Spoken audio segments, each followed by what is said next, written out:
Hello everybody and welcome to the English class of 6th standard. And today we are doing poem number 4.8, An Autumn Greeting. Before starting, please like, share and subscribe the channel. Playlist of 6th standard is given in the description box where you will get all the lessons of 6th standard.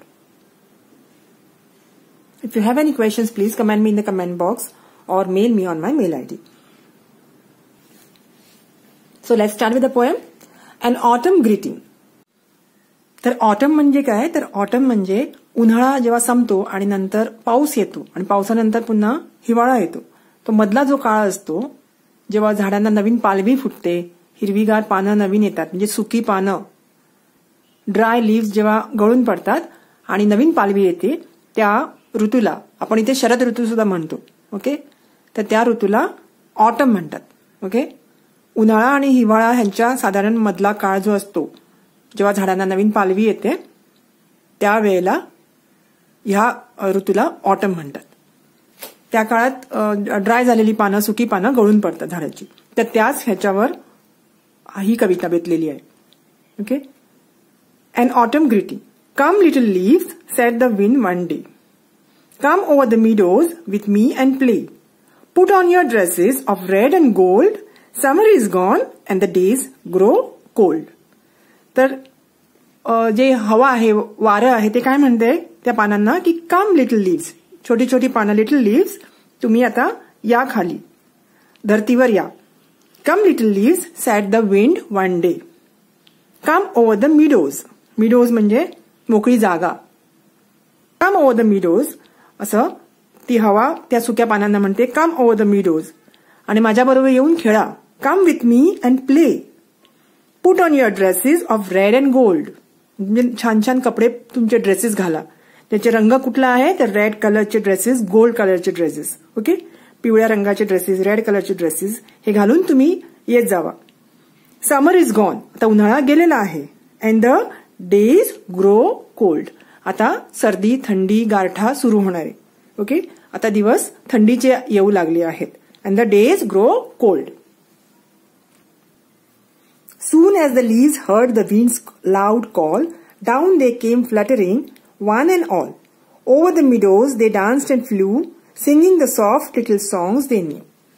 तर जेव्हा पानांनी हवा, wind, वारं ह्यांचं जे आमंत्रण ऐकलं, loud call, त्यांच्या मोठ्याने जे बोलवलं ते त्यांच्या कानावर पडल्याबरोबर ते लगबगीने येऊ लागल्या. Soon as the leaves heard the wind's loud call, down they came fluttering. Fluttering म्हणजे ते उडत आले, आनंदाने नाचत आले. एक आणि सगळे, वन अँड ऑल, ते सगळेजण खाली जमिनीवर आले. जणू काय ते वाटच बघत होते की आपल्याला कधी बोलावताय. विंड्स लाऊड कॉल ऐकल्याबरोबर they came fluttering, that is dancing happily, one and all. Over the meadows, त्या प्लेन जागेवर ते खाली येऊन पडू लागल्या. They danced and flew, singing the soft little songs they knew. तर ते गात गात आनंदाने, खुशीने जमिनीवर उडू लागल्या किंवा पडू लागल्या. ती सगळी पानं मैदानावर गोळा झाली. On the meadows. And they dance and flu. ते नाचू लागल्या, उडू लागल्या आणि गाणं गाऊ लागल्या आनंदाने, हळू आवाजात. Singing the soft song. त्यांना जे गाणं येत होतं ते गाणं गाऊ लागले. हे असं कवीने भासवलंय. Okay, singing the soft little songs they knew. त्याचे जे झुळझुळ आवाज असतो त्याला गाणं म्हटलेलं आहे कवीने. Singing the soft little songs they knew. Dancing and flying the little leaves went. Winter had called them and they were content.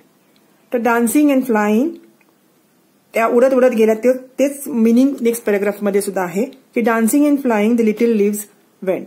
तर ते हवेबरोबर तरंगू लागले आणि उडू लागले, कारण त्यांना हिवाळ्याने बोलवलं होतं. Winter had called them. त्यांना हिवाळ्याचं आमंत्रण होतं.